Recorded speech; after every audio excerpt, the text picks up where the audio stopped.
friends, and welcome back to my channel.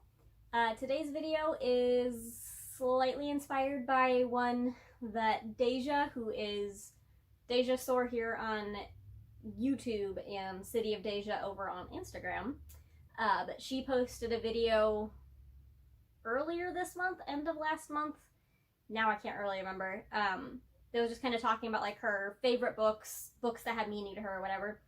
And that kind of inspired me to do one that's similar. So today's video is some of the books that I read as a kid in middle school and high school that are still favorites to this day. And let's just dive on into it.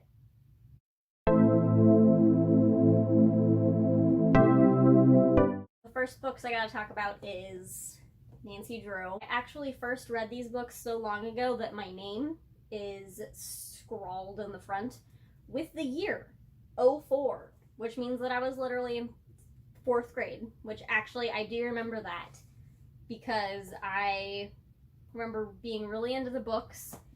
And then my 5th grade year, one of my friends got the Nancy Drew game, The Final Scene, through the Scholastic Book Fair catalog thing. And I don't know if she saw me reading one of these or if she was just like, hey, Carissa might like this. But she told me about it and let me borrow it. And so she let me borrow it over a weekend. I played it, didn't finish it, but I had to return it on Monday. But it still got me hooked. And then that year, I think, for my birthday, my mom got me one of the games, which was the Scarlet Hand, game number 6. And it's still one of my favorites to this day. But I love Nancy Drew. I have almost all of the original Yellowbacks at this point. These ones are some of my favorites, though, always have been. I mean, these are the ones that I read a lot because I really liked the story in these ones especially. So, had to showcase these ones. But, I mean, Nancy Drew has literally been a part of my life since I was in 4th grade, which was a really long time ago because I'm 26 now. So that was, I mean, I got this one, nope, I got this one in 2004. That was 16 years ago. That's a long time. It's a really long time. So Nancy Drew has always been a big part of my life and always will be because I also own all of the Nancy Drew games, and if they ever make more, I will buy them because I love them and I am Nancy Drew trash. So we'll just kind of go in chronological order with this since I started with books from my childhood. So middle school was Aragon. This one came out in 2005, I think. Nope, 2002. I don't know why I thought it was 2005. So this came out when I was in 2nd grade, but I read it in middle school. And I read this one a lot. Probably like 5 or 6 times before I even realized that there was a sequel to it. I remember being at the bookstore one day and seeing like a sign thing for Eldest and being like, wait, there's a 2nd book? So I had to get the 2nd book, obviously, and loved it just as much as the first one. And then as the other books came out, I actually bought them. Like, I remember going to midnight releases for Inheritance and Brizinger came first, but so I remember going to midnight releases for Brizinger and Inheritance, which was super, super cool because I didn't actually get an opportunity to do that very often. So it was really fun. I mean, I would go to bed and set an alarm and wake up, and the first with Brizinger, my dad drove me because that one I think was like my sophomore year of high school, so I couldn't drive yet. But I remember Inheritance came out when I could drive, so I actually remember waking up, leaving the house, driving to the bookstore at midnight, and then coming back home, sending a text to my dad just to say, hey, I made it home, I'm back in bed, and then going to sleep because I had to go to school the next day.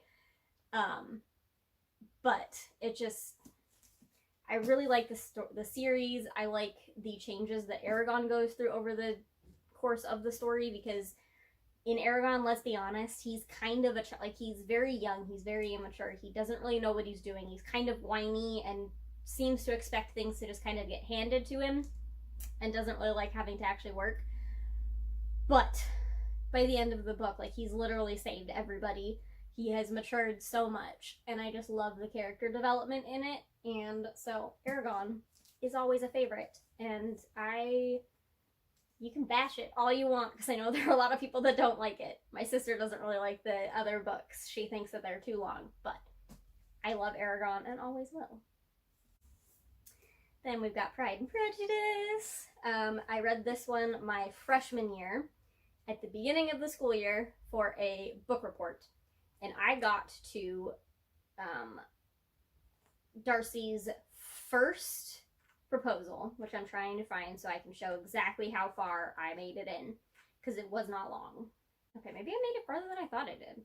I don't know. It's going to take me too long to find it, so we're just not going to go with it. But I made it to Darcy's first proposal and was so blindsided by it that, just like Elizabeth, that I was just like, what? Hold the brakes. What? I don't know what just happened. And I closed the book. I set it down and I didn't keep reading. But then I realized like a month later, I really do need to read this so I can do my stupid book report on it. Honestly, don't even remember what I did for my book report now. I remember doing one for The Hobbit where I made a different cover for it, and I remember doing like a Hobbit hole. But for Pride and Prejudice, I honestly don't remember what my book report was. But point is, I realized after like a month, I really do need to do it so I can do this book report and do it properly, because I was still at that point, you know, I was 14, 15. I was like, I gotta do good in school. After that, I was like, you know what, B's are fine. I'll survive. So I read it again. And I think this time, knowing that Darcy was going to propose, I was able to kind of see hints of it a little bit. But I was able to make it to the first proposal, and I was able to make it past, and then I got to the end and fell in love. And now as an adult, I can say with 1,000% confidence, I am a Darcy. I don't like parties, I don't like talking to people I don't know, and I am super awkward with anybody I do like, and so probably you're gonna think I don't like you because I'm really bad at showing what I'm feeling. So, I totally empathize with my man Darcy, feel real bad for him, and maybe one day I'll find my Elizabeth. Then I have City of Bones, which came out in 2007, I think. Yes, 2007. I didn't read it until my freshman or sophomore year of high school. I can't remember exactly what year it was, but I remember it was early in high school because I got my best friend to read it and then accidentally spoiled a fairly major plot point about Clary and Jace, which she was upset that I had spoiled it, but it also made books 2 and 3 a lot less awkward for her because, you know what, it's been 13 years. They're not actually brother and sister. And I spoiled that for her on accident. I don't even remember what I said, but I said something that revealed that they found out they weren't actually brother and sister, and so it did make books 2 and 3 better for her. But I remember that was our sophomore year that happened. So I was definitely reading it at that point. Might have read it freshman year. I honestly don't remember when I discovered it, but loved City of Bones. Loved the series. I'm currently in the middle of a reread. I'm on about halfway through City of Heavenly Fire right now. And, I mean, it's still good, but I'm also noticing that it's not as good as I remembered it being.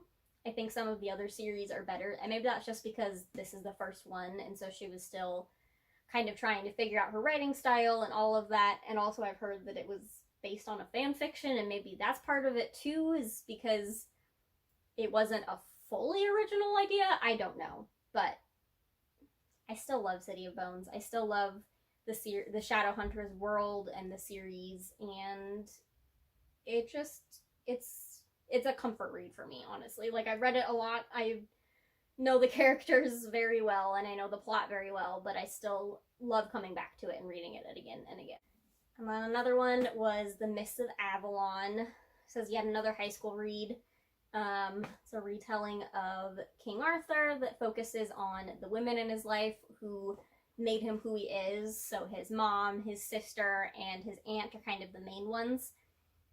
But it's just really good. Like, it's got magic, it's got strong women, it's got prophecies, and it's just got lots and lots of twists and turns, and it's really cool to kind of see a reimagining of the story with a focus on the women who made him who he is, because I mean, without all of those women in his life, he would not have been the king that he was. And so I really like that, and it's just a really good one. Okay, and the last one is another one I read in high school. Game of Thrones. I don't remember how I discovered it. It was my junior or senior year. I think it was my senior year, because I actually remember reading some of the books at school while I was TAing for somebody, because on the days when he didn't have anything for me to do, he would just let me sit in the back and read, because he was my English teacher the year before and knew how much I enjoyed reading, because I would literally always just pull out a book, and I still to this day always have a book on me ready to whip out and read. So if he didn't have anything for me, he would just let me sit in the back and read, and I remember reading Game of Thrones. I don't know how I found out about it. I don't know what pulled me into it, but I love it. I was probably too young to read it, even as an 17, 18-year-old senior in high school. It's an adult book, but it's just really good. Yeah, like, I don't even know what else to say about it. I just really enjoyed it, and I've read the whole series several times since then, but I'm not going to do another reread until the other books are out, which could be 10 years from now if George R. R. Martin doesn't die before then. So really hoping that at some point we'll get to see the end of the story that is not the HBO version, because let's be honest, that was a terrible ending, and if that is how the books end, I will be very upset. But Game of Thrones is also a good one.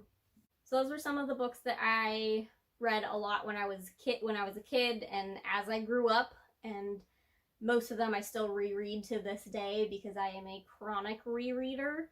I mean, the sign to me of a good book is one that you want to dive into again and again, even though you already know what happens. Like, you still just want to be in that world and with those characters. And that's what all these books are to me. I mean, Game of Thrones, maybe not so much a world I want to actually live in, but it is nice to go back to those characters. I mean, I love Game of Thrones. I have tons of Funko Pops. But it just, they're all really good books and really good worlds and characters, and I love diving into them again and again. So that is my ending, because I don't know what else to say. So I'll see you guys next time.